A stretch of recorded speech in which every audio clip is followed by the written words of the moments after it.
వరంగల్ జిల్లాలో మంత్రి కొండా సురేఖ వర్సెస్ కడియం శ్రీహరి పంచాయతీ టీపీసీసీ చీఫ్ మహేష్ కుమార్ గౌడ్ దగ్గరికి చేరింది. ఇక కడియంపై పార్టీ పరంగా చర్యలు తీసుకోవాలని మహేష్ కుమార్ కు ఫిర్యాదు చేశారు మంత్రి కొండా సురేఖ. మహిళా మంత్రిని టార్గెట్ చేస్తూ జిల్లా రాజకీయాల్లో తనను ఇబ్బంది పెడుతున్నారని ఆమె ఫిర్యాదులో పేర్కొన్నట్లు తెలుస్తోంది.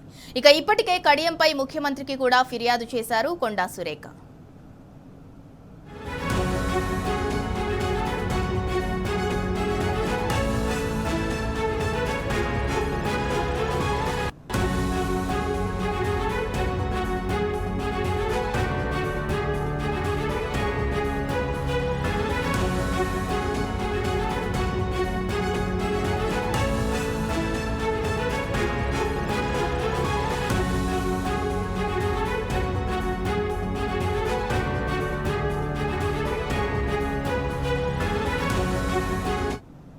ఇక వరంగల్ జిల్లా నేతల పంచాయతీపై మరిన్ని వివరాలు మా ప్రతినిధి ప్రదీప్ అందిస్తారు. ప్రదీప్, గడిచిన 2.5 ఏళ్లుగా చూసుకున్నట్లయితే కాంగ్రెస్ లో అయితే ఇంటర్నల్ వార్ ఎప్పుడు కూడా తారాస్థాయికి చేరుకుంటుంది. ఒకవైపు parachute leaders versus senior leaders కావచ్చు, మరోపక్క ఇంటర్నల్ వార్స్ కావచ్చు. ఆ నేపథ్యంలోనే పీసీసీ చీఫ్ ను కలిశారు మంత్రి కొండా సురేఖ. కడియంపై ఫిర్యాదు కూడా చేసినట్లు తెలుస్తుంది. దానికి సంబంధించి అప్డేట్ ఏంటి?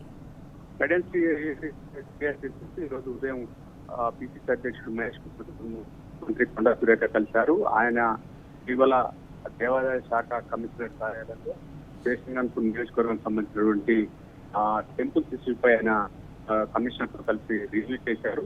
అయితే మంత్రికి సంబంధం లేకుండా, మంత్రి నోటీసులు లేకుండా ఎమ్మెల్యే అక్కడ రివ్యూ చేయడం ఏంటనేది ఆమె అభ్యంతరం వ్యక్తం చేశారు. ఇదే విషయాన్ని ముఖ్యమంత్రి రేవంత్ రెడ్డికి సైతం ఫిర్యాదు చేశారు. అయితే పార్టీ పరంగా కూడా ఆయన మాట్లాడుతున్నటువంటి వ్యాఖ్యలు. అయితే రివ్యూకి సంబంధించి ఆయన శేషంగన్పూర్ లో మీడియాకు మాట్లాడారు. అయితే నేను ఎట్లాంటి రివ్యూ చేయలేదు, ఇలా కాంట్రవర్సీ క్రియేట్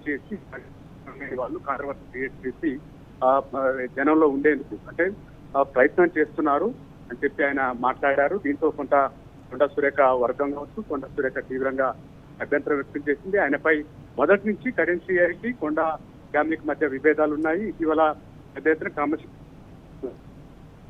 విభేదాలకు సంబంధించినటువంటి కంప్లైంట్స్ వెళ్ళాయి. క్రమశిక్షణ సంఘం సైతం విచారణ చేపట్టినటువంటి పరిస్థితి. మధ్యలో కొంత సమన్వయంతో వ్యవహరించినప్పటికీ తిరిగి కడియం శ్రీహరి ఏదైతే దేవాదాయ శాఖలో రివ్యూ చేయడం పట్ల మళ్లీ వివాదం మొదటికి వచ్చింది. ఇద్దరు నేతల మధ్య మాటల యుద్ధం అయితే కొనసాగుతా ఉంది. నిన్న కడియం శ్రీహరి చేసిన వ్యాఖ్యలకు సంబంధించి ఆమె పీసీసీ ఫిర్యాదు చేసింది. దానిపై చర్యలు తీసుకోవాలని చెప్పినటువంటి పరిస్థితి. నిన్న ముఖ్యమంత్రి కలిసిన సందర్భంలో కూడా కడియం శ్రీహరి వ్యవహరిస్తున్నటువంటి తీరుకు సంబంధించి ఆమె అయితే కంప్లైంట్ చేసినట్టుగా తెలుస్తోంది. మొత్తానికైతే కడియం అటు పార్టీలోను ఇటు తన శాఖలో ఆయన దూరం తెలుసుకోవడానికి సంబంధించిన అయితే ఇది ఆగ్రహంతో ఉన్నారు.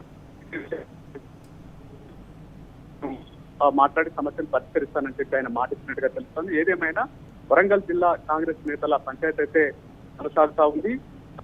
ఇప్పుడు కడియం శ్రీహరి కాంగ్రెస్ పార్టీలో చేరినప్పటి నుంచి విభేదాలు అయితే మరి కొంతమంది నేతలు సైతం కడియం శ్రీహరిపై తీవ్ర స్థాయిలో మాట్లాడేందుకైతే సిద్ధమవుతున్నట్లుగా మనకైతే సమాచారం అంటాం. Right, thank you Pradeep.